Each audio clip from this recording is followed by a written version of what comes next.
find a fear tactic to make sure that they always vote Democrat regardless, right? We know that black voters put Biden in the office, right? Black men and black women.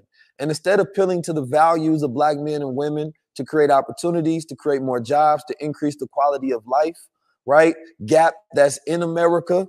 Instead of focusing on those things, on how we're going to make your life better, we say, no, here's fear of their ideas. So vote for us again. It's the same tactic repackaged over and over and over and over and over and over. So yes, we can talk about how bad Project 2025 is, but I've always known that regardless if they published it or not published it, I believe the same feeling should be regarded towards that party to the right, and the same feeling should be regarded to the party to the left, right? The only difference is we just see one using, right, as a political tactic. But if we don't have a vision ourselves, right, because here's the dangerous thing is that we take Project 2025 on Essence, on BET, it was pushed out there. Go research this. Well, all you're really doing is spreading someone else's ideas. I want to hear Biden articulate his plans for 2025, right? I want to hear the Democratic Party articulating what is your 900-page memorandum about your ideas, because what we end up getting is that I say Project 2025 is not as bad as the effeminization agenda of the black man in America. Now, we know that that's something on the left heavy. We know that that's their agenda, but because they didn't put it out in writing and pass it out in pamphlets, that we're going to act like it doesn't exist. We're talking about two agendas and asking ourselves which ones we are aligned with based on our values, right? And so when I look at these things, they're always going to be what they want, what they don't want. The difference with the red, this side over here, the right rather, is they tell us what they're going to do. The Democrats just do it. They don't tell us. They act like they're your friends. So I think that people have to press upon the people that you're giving undying, unwavering loyalty towards, right? And you have to force something for that loyalty. Regardless of what the right are doing, you still can't say, well, you get my vote because I don't like them. That's not really using your power, because that's just undying loyalty to the Democrats. So I think Project 2025 is, the same thing that we've been dealing with. Biden didn't lay out a project, not Biden, but, the early Bushes didn't lay out and let us know what they was going to do, but we see they had a terrible plan, right? Biden had terrible plans back in the day. You know what I'm saying? Obama had terrible plans with Monsanto's and a multitude of different things with Gaddafi. They didn't tell us what their plans were beforehand, but we voted for it. We didn't know. So are we saying that we're going to vote for the Democrats and we're saying that what they're going to do is far better than what we have written in this Project 2025, and we're just waiting for them to save us, to restore democracy, right? And the idea of restoring democracy, right, is saying that, number one, democracy is going to be fixed under Democrats, which is saying Biden is going to do the job. Right now, they're trying to figure out $90 million from a PAC that was given to Biden. They're telling him that he needs to resign. And essentially, they're trying to push Kamala up, but it's too late to push her into that office because there's a lot of racism dealing with her, right? That they still don't want to see that Indian black woman in office.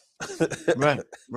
So I just think that when I step on stage again, and inshallah, we'll have it prepared, right? It's not going to be something that comes from me, but I definitely want to source it from black intellectuals, right? That write our own plan and our own agenda for what we want.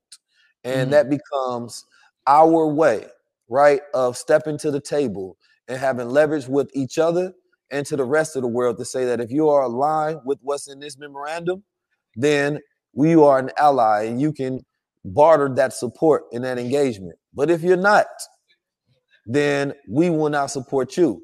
And we have not had that. Black America has not had a collective consensus of thought, right, about what is our America. We don't have that.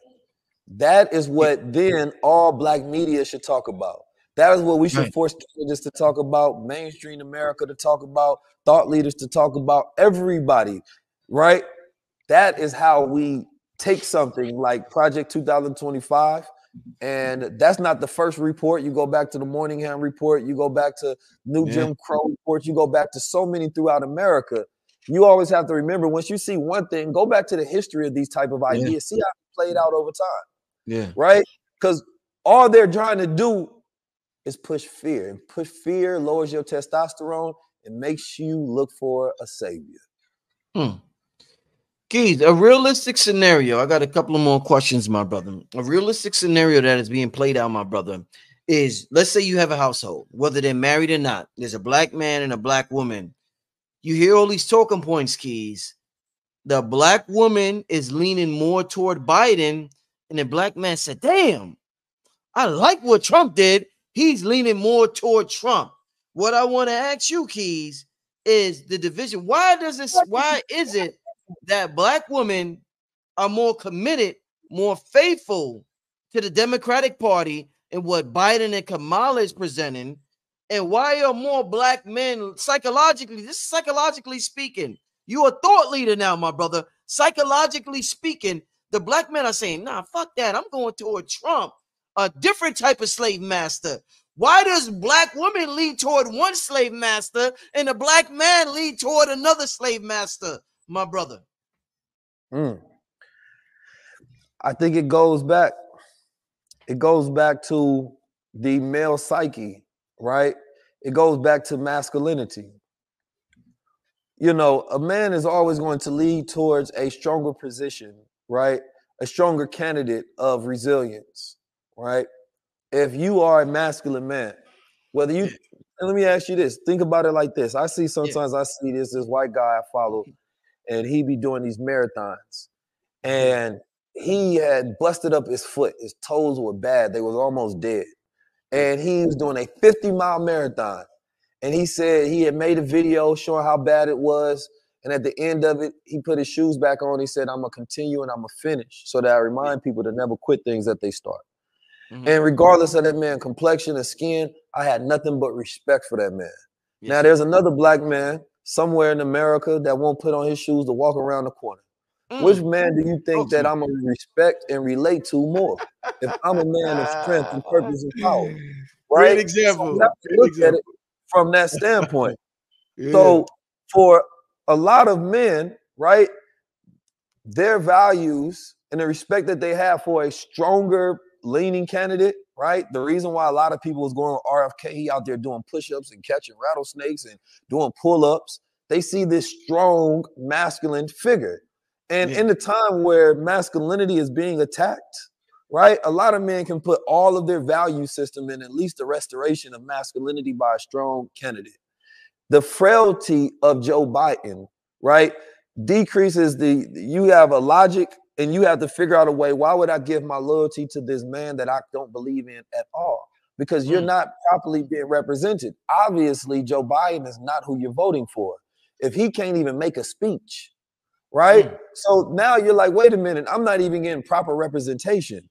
You understand me? Now, during times of fear, there's going to be a lot of women that are going to lean, because the emotional side, right, of children and women, you know, especially during times of fear, they look for where they're going to be the most safe. So as fear is being projected towards the Democratic Party, and then you look at some of the things that's outlined, reproductive rights, they talking about abortion, they talking about, you know, mortality rates within women. A lot of the Democratic agenda is leaning more towards appealing towards the ideas of feminism and the women agenda that's being pushed out today, right? So while the Republicans represent the old white patriarchal intellect and guard, women, it feels odd for them to have loyalty towards that particular candidacy. So they look at the Democrats as a progressive movement, right? And when things are not working, women want more progress. Women are more in tune with progressive movements, while men more so keep the baseline of tradition.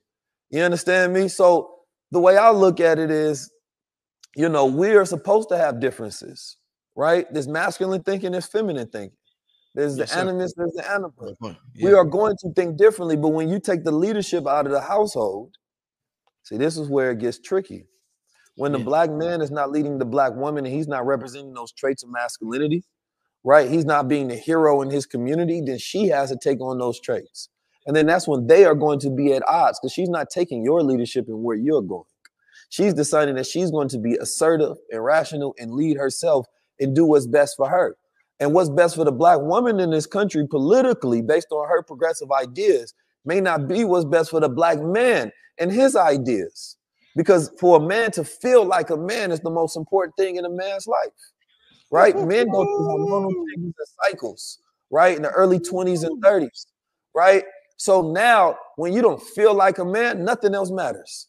So anything that's going to make you feel like more of a man, even relating to other men and in the party that's supposed to represent strength, even if it's pseudo strength, that's where your consciousness is going to lean towards, because the rest of it is an agenda that you cannot agree with. Keys, man, I agree. This sister Malika, Keys, you cooked tonight. We've been on for an hour and 39 minutes. You cooked for you was chefing. You was chefing like Steph Curry for an hour and 39 minutes tonight. Now, what's that, my brother? Tell him what is that, my brother? Because you're so sharp. What is that? What is that? This that lion's mane, right? That lion's mane. And that lion's mane, and it has cannabinoids in it. So it's a nootropic that stimulates mental acuity, focus, learning, you know, sharpening your thinking. Especially as we're going, we got all these plastics in our bodies. We are over chemicalized today. So there's a lot of cognitive decline earlier and earlier for this generation. So this helps remyelinate, right, your neurons. So essentially allowing your thoughts to be able to pass sharply and electrify your brain, right? So we're talking about that neuroplasticity, that regenesis that's happening in your brain. And then we got the sports moss, and the sports moss has the cordyceps in it. Now, interesting, they just did a study on cordyceps to show, you know, the ATP production and adenosine triphosphate, which that's going to give you that overall feel good, that willfulness. But in this study, for the first time in human studies, they had shown how, you know, when you work out, it's going to induce the inflammation of the muscle for the point of sending cells over there to help heal it faster, right? And grow it faster. So within 24 hours, they did a double-blind study and showing an increase of people that took cordyceps post-workout. They recovered way faster, right? And they had a higher intense workout. So I take those cordyceps when I want to work out and I want to be tapped in, because for me, the physical protocol is necessary. You got to literally have God body, not just in the mind, but in the physical. Indeed. Keys, let me ask you this. Yeah. Oh yeah. Go. Spell that website, please. You can go to 19keys.com for everything. The book club as well. Go to 19 Keys. We're going to be starting soon. Our first book is The Spook Who Sat Beside the Door. So we're doing 90% nonfiction and 10% fiction, right? So in this is going to be like master classes. As we're suggesting books that you read, you're going to be learning so much, because I believe that, you know, there's a direct correlation between education and income. And some of our people are not smart enough to make decisions for themselves, right? They're not smart enough to put themselves in a better decision. So the book club is literally, right, the education of the culture. Indeed. And it's free. Oh yeah. Beautiful. We need a lot of book clubs right now, so I definitely advise everybody to check that out. Before we get out here, last question I got for you, my brother. Like I said, an absolutely magnificent show tonight. But I want to ask you, I gotta ask you. I did a video recently with Blue Pill, and before we did this show, I went on your YouTube page, 19 Keys, and I looked at the video you did on with the first video I watched. This morning I watched a video with you, Mike Rashid, and a co-host. What's your co-host name? Steve Jones. Steve, yes. So I watched that video. That was a great video. The next video I gotta watch is the video you did on Eric Weinstein about Terrence Howard. So I gotta ask you before you get out of here, because you work with the brother Billy Carson. I work with the brother Billy Carson. You know, the black scientists, they are emerging on the scene, making an impact on the scene with quantum physics. And Terrence Howard recently had a lot of ideas, a lot of questionable things he said that people disagreed with. And he had an interview with Joe Rogan that went viral, super viral. So viral, Joe Rogan brought him back. He brought him back, and this time he had a guy named Eric Weinstein, who is just, well, what's that word? Rebutting? What's that word, Keys? Refuting or disagreeing with everything. Yeah, refuting everything he said.